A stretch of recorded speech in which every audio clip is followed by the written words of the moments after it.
Bote mingi na bino bande ko balandi ya Vuvamu Télévision, chaîne ya Yambo ya Baindo, chaîne oyekelami na tina ya kulamusa makanisi ya Baindo. Matondo mingi na bino ba bopesi biso lisusu bongo tango ya kozana na biso elongo na émission na biso mokolo mwalelo. Émission na biso mokolo mwalelo ya kokati mabota na bino na tina ya kolimbolela bino manaka na biso Baindo lolenge yango etambolaka. Kolandela bongo calendrier na biso africain o ezali bongo na bokeseni elongo na calendrier ya bapaya, calendrier greco-romain. Ndena yango na mokolo mwalelo na manaka na biso tozali bongo ntsona zomi na libwa na bopemi ya mitano na mobu mokama na tukumi sato na mibale na eleko ya mvula ntete. O ezali bongo eleko na biso ya yambo. To pe tozali ko sepela kaka na kati ya bosepeli mobu mwasika ya biso Baindo. E balani bongo na manaka bapaya le tozali bongo le 12 octobre 2020. Kasi mokolo yango ya lelo ko na bongo manaka bapaya le 12 octobre 2020 to le 12 octobre nini yango elikaki na kati ya mokili. Mokolo ya lelo ezali bongo na événement monene o elikaki na mokili o bato baebite. Mokolo yango ezali mokolo oyo ya biso mobikisi bazongisaki molimo epai ya tata na elonga nyonso Fumu Kimba.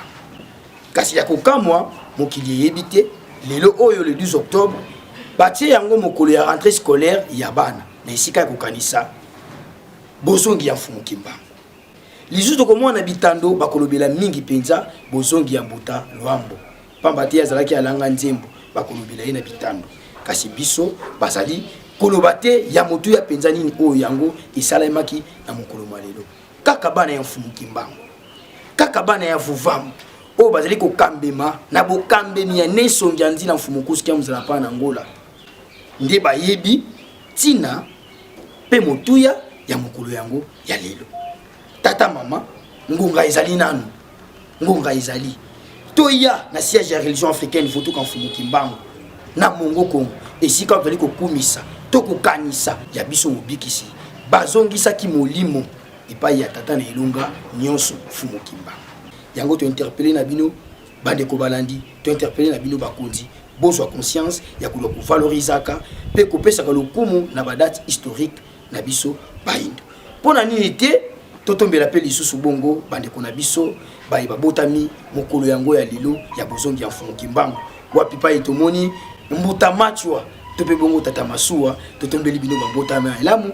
Tobosanite tata Zubila Tenda totombeli bino babotama elamu poni te totombela pe moko ya biso alanga nzembo nengo avonga ye babotama elamu elongo na baito tangi na baito zai kotanga bisika bozali botama elamu pona bino tika ete tata mama bozwa tango nyonso pe botika la ka brancher na chaîne na bino Vuvamu Télévision na tina ya kolanda ka bongo émission na bino mokolo mwalelo oyo ko découvrir bino to ko faire découvrir bino maye ya motu ya oyo bozangi koyeba.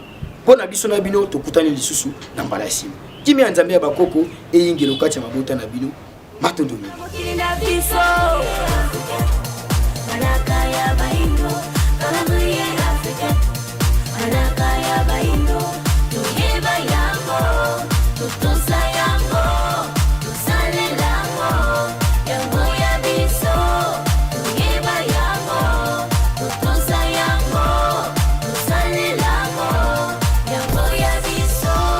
Ibele ba yebite utamokile kelama esalima mibu hebele olelo ye bandite.